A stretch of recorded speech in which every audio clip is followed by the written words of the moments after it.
Welcome back, 9:24 here on Daybreak Plus. And as kids head back to school, their newest companion in the classroom likely isn't the kid sitting right next to them, but maybe the one found completely online. We're talking about AI, and it's really becoming huge in the classroom. And as 2 on Your Side's Rob Hackford reports, this new frontier for education is being harnessed right here in Western New York. Education leaders are gearing up for another year of AI in the classroom, contending with the good, being able to use a tool that can level text for children that may come to us who have reading disabilities, and the bad of this new technology. Not everything AI says is correct. As experts like Chris Hoadley at UB's Institute for Learning Sciences research how to best implement it. We ask people to confront the topic head on and make sure that teachers are having conversations with their students about what their expectations are about uses of AI. Conversations about how you shouldn't ask AI to write you an essay on the Erie Canal, but rather how it can enhance instruction. Hoadley says more teachers are adding oral exams and presentations, debate, and discussion in class to better test comprehension in this new era of AI.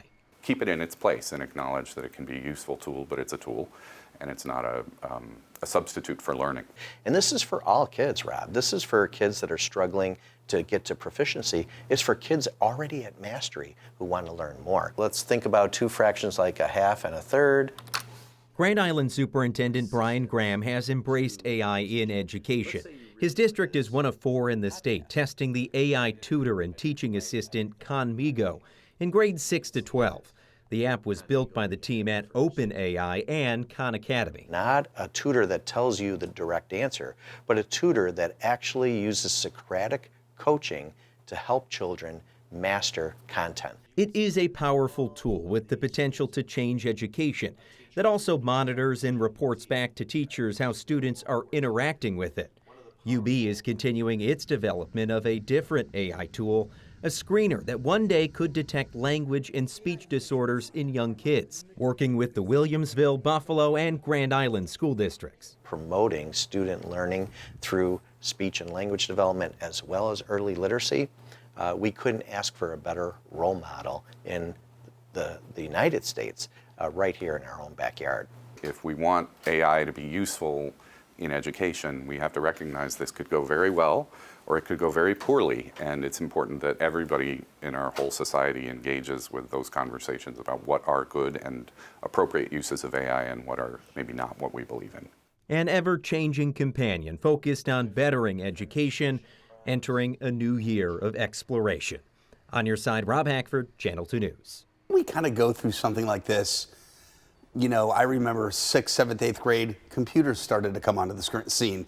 And the internet. Then the internet for me was right after college, or right my senior year. Mm-hmm. So what a tool. All you can do is just do a search on Prodigy or whatever the program is. And I'm that generation that the internet was created while I was in middle school / high school, really. Mm-hmm. And so I went from going and using the Dewey Decimal System in the library and looking up books to do research papers to now being able to ask Jeeves or Google something, Jeeves. right? Oh my God. But so I feel like we've been in this space before. And that's exactly what Mike Cornell, who was the former Hamburg superintendent and the a leader of superintendents in Western New York. I did an AI story with him 2 years ago, and he said AI is like the new internet. Got it. And you have to embrace it because it's not going away. You can't ignore it. You just have to use it in the right way and figure out how it can be a helpful tool in the classroom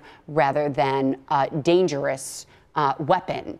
And so I think they're still trying to, everyone's trying to figure it out. Ask Jeeves. I remember thinking, is there somebody at the other side of the computer that's answering all these questions that people have? Right. Ask Jeeves. How do I make applesauce? Yeah. But one thing that Mike Cornell said was there will be less homework because we don't know when the kids are just going to be using AI to say, write me an essay on the Erie Canal. Instead, those essays will be written in the classroom so the teachers can monitor what they're writing. And now that there's no phones in the classroom, they can't be asking AI in there either to figure out this math problem for me or do this essay for me without, the cell phone ban from bell to bell. Yeah. It's all just figuring it out.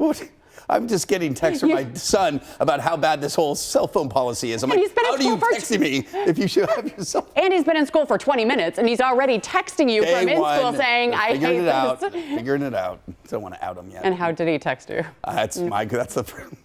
You'll be having that discussion at home.